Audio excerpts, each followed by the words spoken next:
একের পর এক জেলা থেকে যে অভিযোগ উঠছে, তৃণমূল নেতাদের ঠিকানা থেকে উদ্ধার হচ্ছে সরকারি ত্রাণ সামগ্রী। অর্থাৎ যে ত্রাণ জনগণকে বিলিয়ে দেওয়ার কথা তা বিলিয়ে দেওয়া হয়নি, তা একেবারে মজুত করে রাখা হয়েছে তৃণমূল নেতাদের ঠিকানায়। বাড়িতে উদ্ধার হলো এবার ত্রাণ সামগ্রী পূর্বস্থলীতে। আটক করা হয়েছে প্রাক্তন তৃণমূল বিধায়ককে। আটক করে নিয়ে যাওয়ার পর ফের বাড়িতে ফেরেন প্রাক্তন তৃণমূল বিধায়ক। পুলিশকে সঙ্গে নিয়ে বাড়িতে ফের তল্লাশি তপন চট্টোপাধ্যায়। পূর্বস্থলী উত্তরে তৃণমূলের প্রাক্তন বিধায়ক তপন চট্টোপাধ্যায়কে আটক করা হয়েছে। তারই বাড়ি থেকে উদ্ধার হয়েছে ত্রিপল এবং ফুটবল।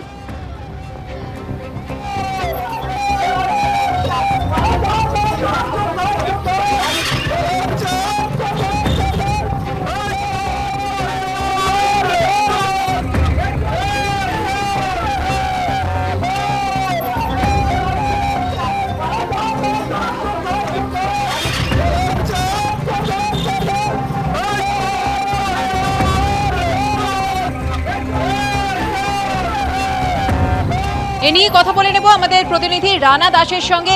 রানা, পূর্বস্থলী উত্তরের প্রাক্তন তৃণমূল বিধায়ক তপন চট্টোপাধ্যায়, তাকে আটক করা হয়েছে। কি অভিযোগ উঠছে, তার বাড়ি থেকে ঠিক কি উদ্ধার হয়েছে? দেখো, তোমাকে প্রথমেই বলে রাখি, ত্রাণ সামগ্রী বাড়িতে লুকিয়ে রাখার অভিযোগে ইতিমধ্যেই পূর্বস্থলী উত্তরের তৃণমূলের প্রাক্তন বিধায়ক তপন চট্টোপাধ্যায়কে গ্রেপ্তার করা হয়েছে। প্রথমে আটক করা হয়েছিল এবং ইতিমধ্যেই গ্রেপ্তার করা হয়েছে। এবং স্পেসিফিক অভিযোগ ছিল, এক এলাকাবাসী অভিযোগ করেছিল যে বাড়িতে সরকারি যে ত্রাণ সামগ্রী রয়েছে তা লুকিয়ে রাখা রয়েছে। এরপরেই পূর্বস্থলী থানার পুলিশ একেবারে কেন্দ্রীয় বাহিনী নিয়ে তার বাড়ি পুরো ঘিরে ফেলে এবং সেখান থেকে প্রথমে 200টি মতো ত্রিপল, এছাড়াও তোমার বেশ কিছু ফুটবল, ভলিবল, যেগুলো সরকারের পক্ষ থেকে খেলোয়াড়দের দেওয়ার জন্য দেওয়া হয়েছিল, সেগুলো উদ্ধার করে এবং তারপরেই তপন চট্টোপাধ্যায়কে আটক করে নিয়ে যাওয়া হয় এবং থানায় জিজ্ঞাসাবাদ করে জানতে পারে যে আরো ত্রিপল এবং সেখানে কম্বল আরো রয়েছে এবং সেটি একটি রান্নাঘরে রয়েছে এবং রান্নাঘরের ভেতরে একেবারে রানা, এখানেই তোমাকে কিছুটা বিরত করব। কি উদ্ধার হয়েছে অবশ্যই তোমার থেকে আরো বিস্তারিত জানবো। এই মুহূর্তে আমরা যেমনটা জানতে পারছি, গ্রেফতার করা হয়েছে তৃণমূলের প্রাক্তন বিধায়ককে, তপন চট্টোপাধ্যায়কে গ্রেফতার করেছে পুলিশ, এমনটাই আমরা জানতে পারছি। পূর্বস্থলী উত্তরের প্রাক্তন তৃণমূল বিধায়ক তিনি, তার বাড়ি থেকে উদ্ধার হয়েছে প্রচুর ত্রাণ সামগ্রী। আরো একবার কথা বলে নেব আমাদের প্রতিনিধি রানা দাসের সঙ্গে।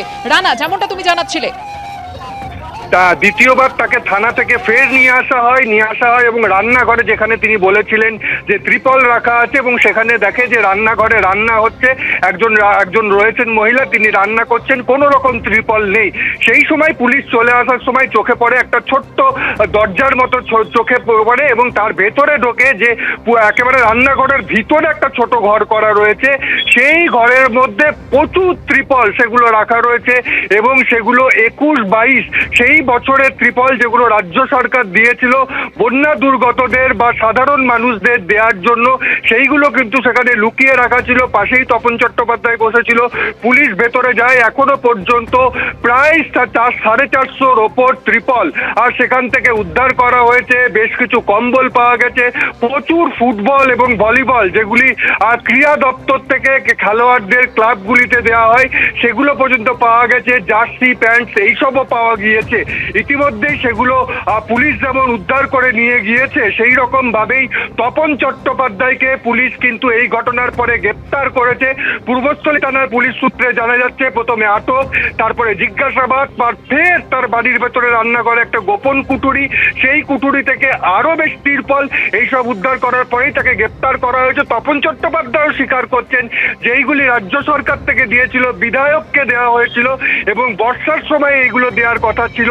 কিন্তু এটা প্রশ্ন হচ্ছে, কেন বাড়ির ভেতর ঢুকিয়ে রাখা হবে এবং সাধারণ মানুষ সেই অভিযোগ করেছিল, অভিযোগের ভিত্তিতেই তাকে গ্রেপ্তার করা হয়েছে এবং যে ধারা রয়েছে সেই ধারার ভিত্তিতে তার বিরুদ্ধে অভিযোগ করা হবে এবং তাকে কালনা আদালতে তোলা হবে আজকে। ধন্যবাদ রানা। এবিপি আনন্দ, এগিয়ে থাকে, এগিয়ে রাখে।